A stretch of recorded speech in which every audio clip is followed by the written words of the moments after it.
ಅಂಬೀಗನ ನಿನ್ನ ನಂಬಿದೆ, ಜಗದಂಬಾರಮಣನ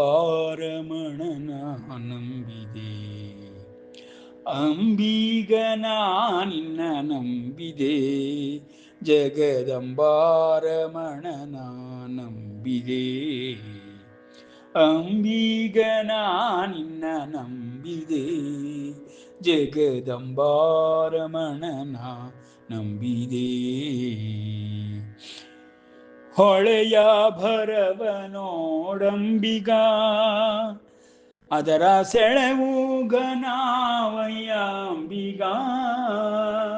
ಹೊಳೆಯ ಭರವನೋಡಂಬಿಗ, ಅದರ ಸೆಳೆವು ಘನಾವಯ್ಯ ಅಂಬಿಗ. ಸುಳಿಯೋಳು ಮುಳುಗಿದೆ ಅಂಬಿಗ, ಸುಳಿಯೋಳು ಮುಳುಗಿದೆ ಅಂಬಿಗ.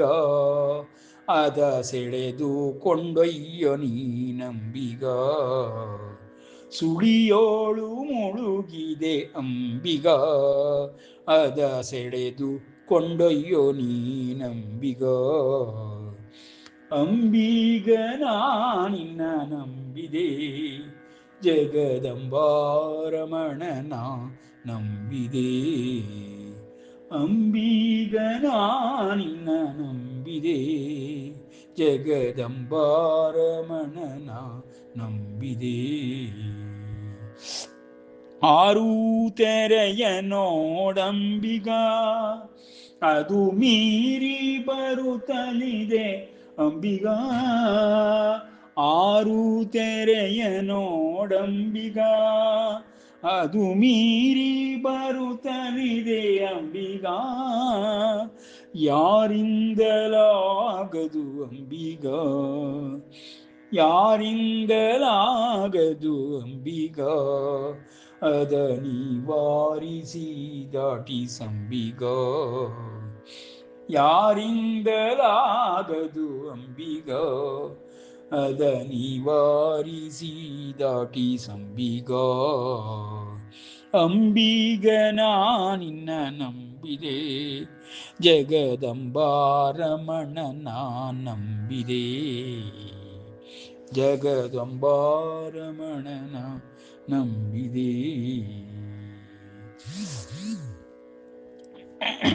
ಸತ್ಯವೆಂಬುದೇ ಹುಟ್ಟಂಬಿಗ, ಸದ್ಭಕ್ತಿ ಎಂಬುದು ಪಥವಂಬಿಗ.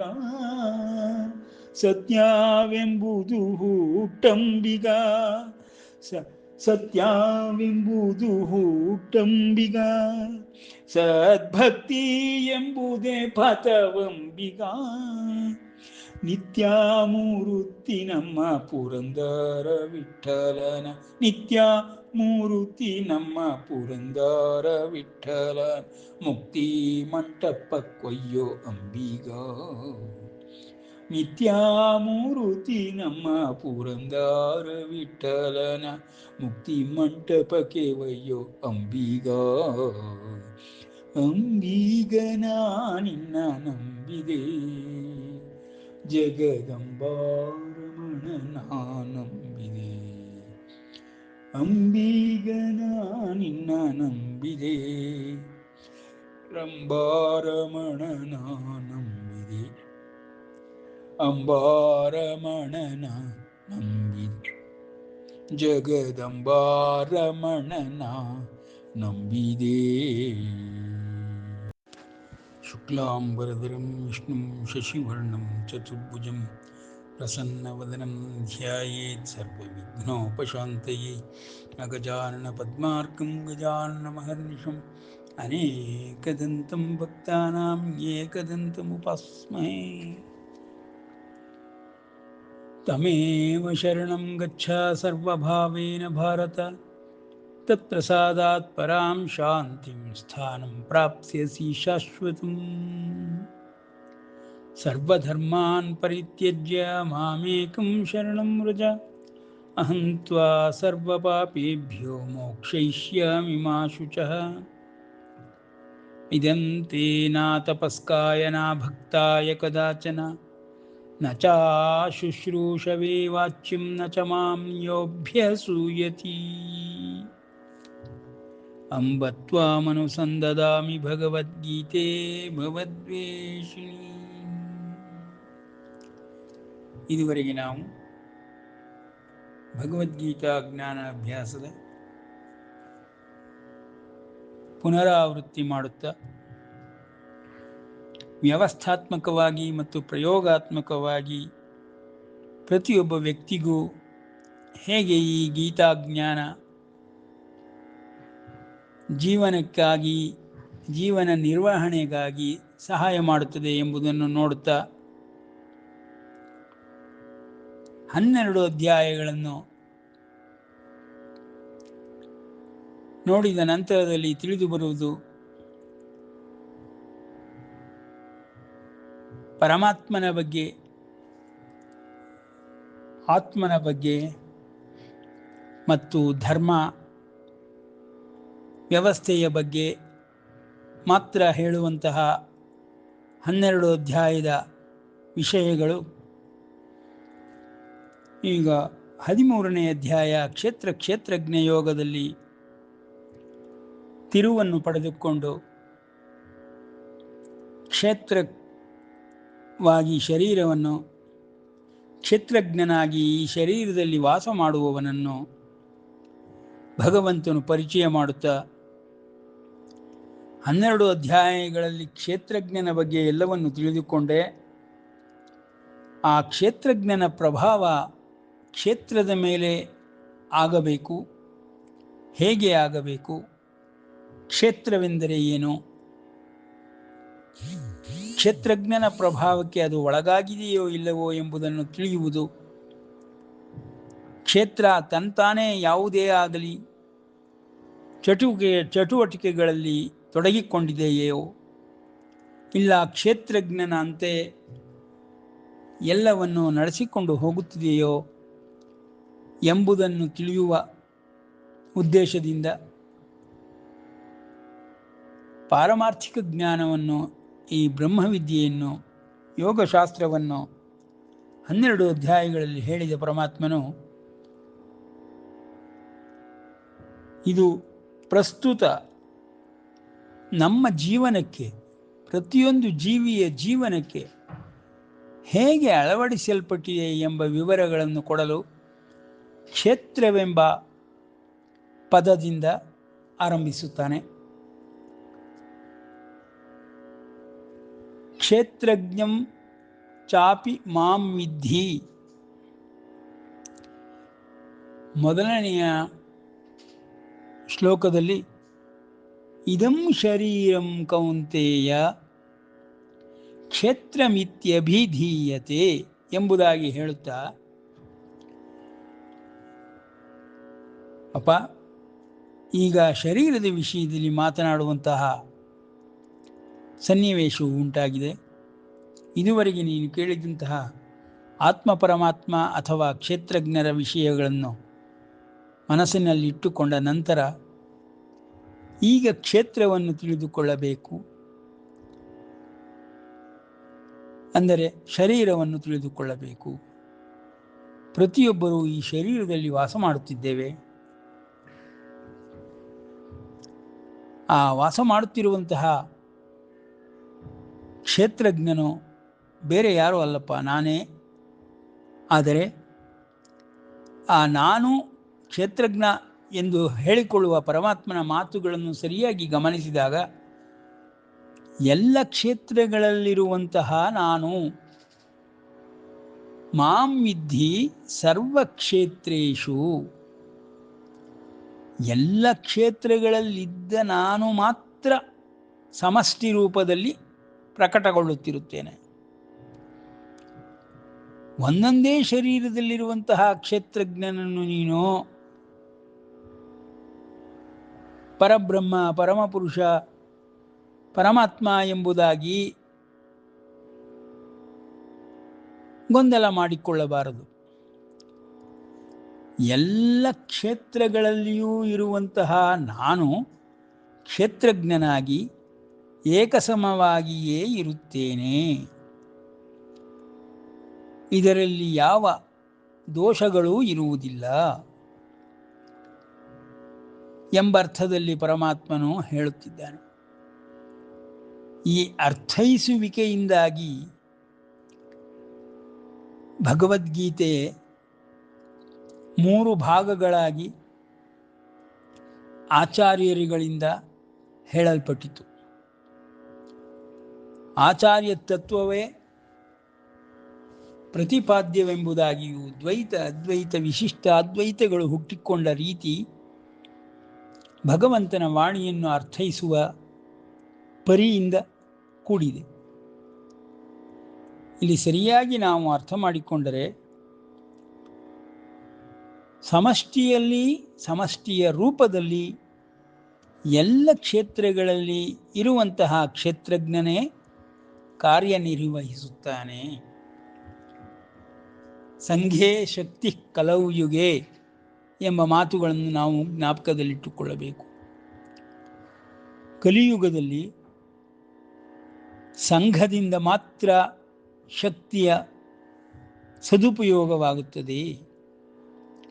ಒಬ್ಬೊಬ್ಬರಿಂದ ಯಾವ ಉಪಯೋಗವೂ ಆಗುವುದಿಲ್ಲ ಎಂಬ ಮಾತನ್ನು ಜ್ಞಾಪಿಸಿಕೊಳ್ಳುತ್ತಾ ಮೊದಲಿನ 3 ಯುಗಗಳಲ್ಲಿ ನಡೆದಂತೆ ಕ್ಷೇತ್ರಜ್ಞನು ಪರಮಾತ್ಮನೇ ಅವತರಿಸಿದಾಗ ಉಂಟಾಗುವಂತಹ ಪೌರಾಣಿಕ ಕಥೆಗಳೇ, ಶಕ್ತಿ ದ್ಯೋತಕಗಳೇ ಬೇರೆಯ ರೀತಿಯಲ್ಲಿ ಕೆಲಸ ಮಾಡುತ್ತದೆ. ಆದರೆ ಕಲಿಯುಗದಲ್ಲಿ ಮಾನವನ ಶರೀರದಲ್ಲಿ ಕ್ಷೇತ್ರಜ್ಞನ ಇರುವಿಕೆಯು ಸುಲಭವಾಗಿ ಕಂಡುಬರುವುದಿಲ್ಲ. ಪ್ರತಿಯೊಂದು ಕ್ಷೇತ್ರವು ದೋಷಭರಿತವಾಗಿಯೇ ಕಾಣಿಸುತ್ತದೆ. ದೋಷರಹಿತನಾದ ಕ್ಷೇತ್ರಜ್ಞನು ಪ್ರತಿ ಶರೀರದಲ್ಲಿಯೂ ಇರುವನೆಂಬುದು ತಿಳಿದು ಬರುವುದೇ ಇಲ್ಲ. ಈ ರೀತಿ ಕ್ಷೇತ್ರಜ್ಞಗಳು ಕೆಲಸ ಮಾಡುವುದರಿಂದ, ಪ್ರಕೃತಿ ಪುರುಷರು ಕೆಲಸ ಮಾಡುವುದರಿಂದ ಭಗವಂತನು ಶರೀರಕ್ಕಾಗಿಯೇ ಈ ಕ್ಷೇತ್ರಜ್ಞ ಯೋಗವನ್ನು ಪ್ರಕಟಪಡಿಸುತ್ತಿದ್ದಾನೆ.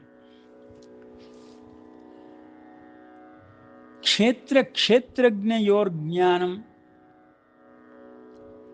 ಯತ್ತಜ್ಞಾನಂ ಮತಂ ಮಮ. ಕ್ಷೇತ್ರವನ್ನು ಹೊರತಾಗಿ ಕ್ಷೇತ್ರಜ್ಞನ ವಿಷಯದಲ್ಲಿ ಆಗಲಿ, ಕ್ಷೇತ್ರಜ್ಞನ ಹೊರತಾಗಿ ಕ್ಷೇತ್ರದ ವಿಷಯದಲ್ಲಿ ಆಗಲಿ ಯಾವ ಮಾತುಗಳನ್ನು ಆಡುವಂತಿಲ್ಲ. ಒಂದಕ್ಕೊಂದು ಪೂರಕವಾಗಿ ಪೋಷಕವಾಗಿಯೇ ಕೆಲಸ ಮಾಡುತ್ತದೆಯೇ ಹೊರತು ಬೇರೆ ಬೇರೆಯಾಗಿ ಕೆಲಸ ಮಾಡುವುದಿಲ್ಲ. ಬೇರೆಯಾಗಿ ನೋಡಲು ಸಾಧ್ಯವಾಗುವುದಿಲ್ಲ. ವ್ಯಕ್ತ ಅವ್ಯಕ್ತಗಳು ಇಲ್ಲಿಯೇ ತಿಳಿದು ಬರುತ್ತದೆ.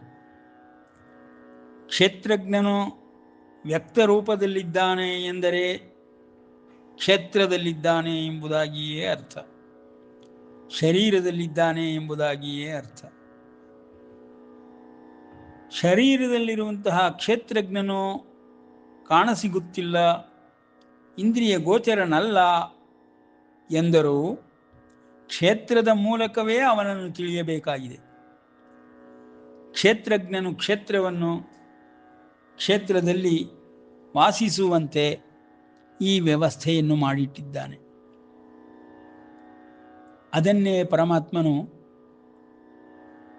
ಕ್ಷೇತ್ರಜ್ಞಂ ಚಾಪಿ ಮಾಂ ವಿದ್ಧಿ, ನನ್ನನ್ನು ಕ್ಷೇತ್ರಜ್ಞ ಎಂದು ತಿಳಿದುಕೋ. ಅಷ್ಟು ತಿಳಿದುಕೊಂಡರೆ ಸಾಲದು ಅರ್ಜುನ. ಆ ಕ್ಷೇತ್ರಜ್ಞನು ಸರ್ವಕ್ಷೇತ್ರೇಷು ಭಾರತ, ಎಲ್ಲ ಕ್ಷೇತ್ರಗಳಲ್ಲಿಯೂ ಇದ್ದಾನೆಂಬುದಾಗಿ ತಿಳಿ ಎಂದರೆ ಶಂಕರಾಚಾರ್ಯರು ಹೇಳಿದ ತತ್ವಮಸಿ ಪ್ರಧಾನ ರೂಪವನ್ನು ಪಡೆದುಕೊಳ್ಳುತ್ತದೆ. ಪ್ರತಿಯೊಂದು ಶರೀರದಲ್ಲಿಯೂ ತತ್ವಮಸಿ, ಅದು ತತ್ ತ್ವಂ, ನೀನೇ ಆಗಿದ್ದೀಯೇ, ನೀನೇ ಕ್ಷೇತ್ರಜ್ಞನು ಆಗಿದ್ದೀಯೇ ಎಂಬುದಾಗಿ ಆರೋಪಿಸುತ್ತದೆ. ಅಂದರೆ ಎಲ್ಲ ಕ್ಷೇತ್ರಗಳಲ್ಲಿಯೂ ಕ್ಷೇತ್ರಜ್ಞನೇ ಇದ್ದಾಗ್ಯೂ ಎಲ್ಲವೂ ಒಟ್ಟಾಗಿ ಸಮಷ್ಟಿ ರೂಪದಲ್ಲಿ ಮಾಡುವ ಕಾರ್ಯಗಳನ್ನು ಕ್ಷೇತ್ರಜ್ಞನೆಂಬುದಾಗಿ ಗುರುತಿಸಬೇಕು. ಒಬ್ಬೊಬ್ಬರೇ ಮಾಡುವಂತಹ ಕಾರ್ಯಗಳನ್ನಾಗಲಿ, ಮನಸ್ಸೋ ಇಚ್ಛೆ, ತಮ್ಮ ತಮ್ಮ ಬುದ್ಧಿಶಕ್ತಿಗನುಸಾರವಾಗಿ ಮಾಡುವಂತಹ ಕರ್ಮಗಳೆಲ್ಲವನ್ನು ಕ್ಷೇತ್ರಜ್ಞನ ಕರ್ಮವೆಂದು ಹೇಳಲಾಗುವುದಿಲ್ಲ. ಈ ವ್ಯತ್ಯಾಸವನ್ನು ಸರಿಯಾಗಿ ತಿಳಿದುಕೊಳ್ಳಬೇಕು. ಹಾಗಾಗಿ ಕ್ಷೇತ್ರಜ್ಞನು ಎಲ್ಲ ಕರ್ಮಗಳ ಒಟ್ಟು ಮೊತ್ತವಾಗಿ ಕಾಣಿಸಿಕೊಳ್ಳುವನು. ಅದನ್ನೇ ಸಂಘೇ ಶಕ್ತಿ ಕಲವ್ಯುಗೆ ಎಂಬುದಾಗಿ ಹೇಳಬಹುದು. ಈ ರೀತಿಯಿಂದ ಅರ್ಥ ಮಾಡಿಕೊಂಡಾಗ ಕ್ಷೇತ್ರಜ್ಞರ ವಿಷಯಗಳು ಮನದಟ್ಟಾಗುತ್ತದೆ. ಹೀಗೆ ಭಗವಂತನು 12 ಅಧ್ಯಾಯಗಳಲ್ಲಿ ಹೇಳಿದಂತಹ ಕ್ಷೇತ್ರಜ್ಞನ ಎಲ್ಲ ವಿಷಯಗಳನ್ನು ಇಲ್ಲಿ ಕ್ಷೇತ್ರಕ್ಕೆ ಅನ್ವಯಿಸುವಂತೆ, ಅಳವಡಿಸುವಂತೆ ಹೇಳಲಾರಂಭಿಸಿದ್ದಾನೆ.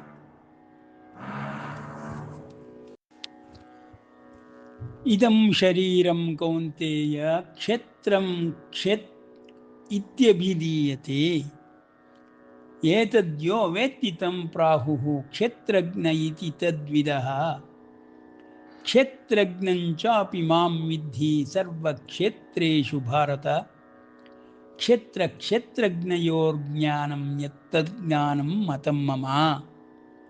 ಕ್ಷೇತ್ರಜ್ಞರ ಒಟ್ಟು ಜ್ಞಾನವನ್ನು ನಿಜವಾದ ಜ್ಞಾನವೆಂಬುದಾಗಿ ಪರಮಾತ್ಮನು ಪರಿಗಣಿಸುತ್ತಾ, ಬರೀ ಕ್ಷೇತ್ರದ ವಿಷಯಗಳನ್ನು ತಿಳಿದುಕೊಳ್ಳುವುದಾಗಲಿ ಅಥವಾ ಕ್ಷೇತ್ರಜ್ಞನ ವಿಷಯಗಳನ್ನು ತಿಳಿದುಕೊಳ್ಳುವುದಾಗಲಿ ಒಂದಕ್ಕೊಂದು ಅನ್ಯೋನ್ಯತೆಯನ್ನು ಪೂರಕವಾಗಿ ಪೋಷಕವಾಗಿ ಅರ್ಥ ಮಾಡಿಕೊಳ್ಳದೇ ಇದ್ದಲ್ಲಿ ಕ್ಷೇತ್ರಜ್ಞೆಯೋರ್ ಜ್ಞಾನವು ಸರಿಯಾದುದು ಎಂಬುದಾಗಿ ವ್ಯಕ್ತವಾಗುವುದಿಲ್ಲ. ಹಾಗಾಗಿ ಸರ್ವಕ್ಷೇತ್ರೇಷು ಭಾರತ, ಕ್ಷೇತ್ರಜ್ಞನಾಗಿ ಸರ್ವಕ್ಷೇತ್ರಗಳಲ್ಲಿ ಇರುವ ನನ್ನನ್ನು ನೀನು ಸರಿಯಾಗಿ ತಿಳಿದುಕೊಳ್ಳಬೇಕೆಂದರೆ ಕ್ಷೇತ್ರದ ರಚನೆ, ಕಾರ್ಯವೈಖರಿ, ಅದರ ವಿಕಾರ, ಅದರ ಮೇಲೆ ಉಂಟಾಗುತ್ತಿರುವಂತಹ ಕ್ಷೇತ್ರಜ್ಞನ ಪ್ರಭಾವ, ಇವುಗಳೆಲ್ಲವನ್ನು ಸರಿಯಾದ ರೀತಿಯಲ್ಲಿ ಅರ್ಥ ಮಾಡಿಕೊಂಡಾಗ ಮಾತ್ರ ಈ ಕ್ಷೇತ್ರಜ್ಞ ಯೋಗವು ಬ್ರಹ್ಮವಿದ್ಯೆಯ ತಳಹದಿಯಾಗಿ ಕಾಣಿಸಿಕೊಳ್ಳುತ್ತದೆ. ಈ ರೀತಿಯ ಕ್ಷೇತ್ರಜ್ಞರ ಸಂಬಂಧವನ್ನು ವರ್ಣಿಸುತ್ತಾ ಪರಮಾತ್ಮನು ಕ್ಷೇತ್ರದ ವಿಷಯದಲ್ಲಿ ಸವಿಸ್ತಾರವಾಗಿ ಎಲ್ಲವನ್ನೂ ಹೇಳ ಹೊರಟಿದ್ದಾನೆ. ಆ ಕ್ಷೇತ್ರದ ವಿಷಯದಲ್ಲಿ ಹೇಳ ಹೊರಟಿರುವಂತಹ ತತ್ ಕ್ಷೇತ್ರಂ ಯಚ್ಚ ಯಾದೃಕ್ಚ ಯದ್ವಿಕಾರಿ ಯತಶ್ಚ ಯತ್ ಸಚ ನೋ ಸಚ ಯೋ ಯತ್ಪ್ರಭಾವಶ್ಚ ತತ್ಸಮಾಸೇನ ಮೇ ಶೃಣು. ಅಂತಹ ಕ್ಷೇತ್ರವೆನಿಸಿರುವಂತಹ ಈ ಶರೀರವನ್ನು ಯಾವ ರೀತಿ ಕೆಲಸ ಮಾಡುತ್ತೆ ಎಂಬುದನ್ನು, ಎಂತಹ ಪ್ರಕಾರಗಳು ಉಳ್ಳದ್ದು ಎಂಬುದನ್ನು, ಯಾವ ವಿಕಾರಗಳನ್ನು ಹೊಂದಿದೆ ಎಂಬುದನ್ನು, ಯಾವುದರಿಂದ ಯಾವುದು ಆಗಿದೆ ಎಂಬುದನ್ನು, ಮತ್ತು ಯಾವನು ಎಂತಹ ಸ್ವಭಾವವುಳ್ಳವನು, ಅವುಗಳೆಲ್ಲವನ್ನು ಸಂಕ್ಷೇಪವಾಗಿ ತತ್ಸಮಾಸೇನ ಎಲ್ಲವನ್ನು ವಿಶದೀಕರಿಸಿ ಹೇಳಲಾಗದಿದ್ದರೂ ಸಂಕ್ಷೇಪವಾಗಿ ಕ್ಷೇತ್ರದ ವಿಷಯದಲ್ಲಿ ರಚನೆಯನ್ನು, ಅದರ ಚಟುವಟಿಕೆಗಳನ್ನು, ಕಾರ್ಯವೈಖರಿಗಳನ್ನು ತಿಳಿಸುತ್ತೇನೆ. ಇದನ್ನು ಅರ್ಥ ಮಾಡಿಕೊಂಡರೆ ಆಗ ಮಾತ್ರ ಅದು ಸರಿಯಾದ ಬ್ರಹ್ಮವಿದ್ಯೆ, ಸಂಪೂರ್ಣ ಜ್ಞಾನವೆಂದು ತಿಳಿದುಕೊಳ್ಳಬಹುದು. ಏಕೆಂದರೆ ಯತ್ ಜ್ಞಾನಂ ತತ್ ಜ್ಞಾನಂ ಮತಂ ಮಮ. ಎರಡನ್ನೂ ತಿಳಿದುಕೊಂಡ ಜ್ಞಾನವನ್ನು ಮಾತ್ರ ಸರಿಯಾದ ಜ್ಞಾನವೆಂದು ನಾನು ಪರಿಗಣಿಸುತ್ತೇನೆ. ಮತಂ ಮಮ ಎಂಬುದಾಗಿ ಪರಮಾತ್ಮನು ಕ್ಷೇತ್ರಜ್ಞ ಯೋಗವನ್ನು ಆರಂಭಿಸಿ ಈ ಎಲ್ಲರಿಗೂ ವ್ಯಕ್ತವಾಗಿ ಕಾಣಿಸುತ್ತಿರುವಂತಹ ಕ್ಷೇತ್ರವೆಂಬ ಶರೀರವನ್ನು ವಿಶದೀಕರಿಸಿ ಸರ್ವ ವಿಷಯಗಳನ್ನು ಕ್ಷೇತ್ರನ ರೂಪದಲ್ಲಿ ಕ್ಷೇತ್ರದ ವೈಖರಿ ಕಾರ್ಯವೈಖರಿ ಕಾಣಿಸುವ ಪರಿ ಎಲ್ಲವನ್ನು ತಿಳಿದುಕೊಂಡು ಕ್ಷೇತ್ರಜ್ಞನ ಸ್ವಭಾವವನ್ನು ಅರಿಯಬಹುದು. ಕ್ಷೇತ್ರಜ್ಞನದಿಗೆ ಸ್ವಭಾವ ಇರುವುದು. ಸ್ವಭಾವೋ ಅಧ್ಯಾತ್ಮ ಮುಚ್ಯತೆ. ಹಿಂದಿನ ಅಧ್ಯಾಯಗಳಲ್ಲಿ ಹೇಳಿದಂತೆ ಸ್ವಭಾವ ಎಂಬುದು ದೇಹದ್ದಲ್ಲ, ಶರೀರದ್ದಲ್ಲ, ಕ್ಷೇತ್ರಜ್ಞನದು, ಕ್ಷೇತ್ರದ್ದೂ ಅಲ್ಲ. ಕ್ಷೇತ್ರಜ್ಞನ ಸ್ವಭಾವವನ್ನು ನಾವು ಕ್ಷೇತ್ರದ ಮೂಲಕವೇ ನೋಡಿ ಅರ್ಥ ಮಾಡಿಕೊಳ್ಳಬೇಕೇ ಹೊರತು ಅನ್ಯ ಕ್ಷೇತ್ರಜ್ಞನನ್ನು ನೇರವಾಗಿ ತಿಳಿದುಕೊಳ್ಳಲಾಗುವುದಿಲ್ಲ ಎಂಬ ಅರ್ಥದಿಂದ ಪರಮಾತ್ಮನು ಯತ್ ಜ್ಞಾನಂ ತತ್ ಜ್ಞಾನಂ ಮತಂ ಮಮ. ಕ್ಷೇತ್ರಜ್ಞದ ಒಟ್ಟಿಗೆ ಇರುವಂತಹ ಯಾವ ಒಂದು ಸ್ವಭಾವವನ್ನು ತಿಳಿದುಕೊಳ್ಳುವೆಯೋ ಅದು ಸರಿಯಾದ ಜ್ಞಾನವೆಂಬುದಾಗಿ ನನ್ನ ಮತ ಎಂದು ಪರಮಾತ್ಮನು ಕ್ಷೇತ್ರದ ವಿಷಯದಲ್ಲಿ ಪ್ರಾಮುಖ್ಯತೆಯನ್ನು ಕೊಡುತ್ತಾ ಕ್ಷೇತ್ರಜ್ಞನನ್ನು ಅರಿಯುವುದಕ್ಕೆ ಸಹಾಯ ಮಾಡಲು ಹೊರಟಿದ್ದಾನೆ ಎಂಬಲ್ಲಿಗೆ ವಿರಮಿಸೋಣ. ಶ್ರೀಕೃಷ್ಣಾರ್ಪಣಮಸ್ತು.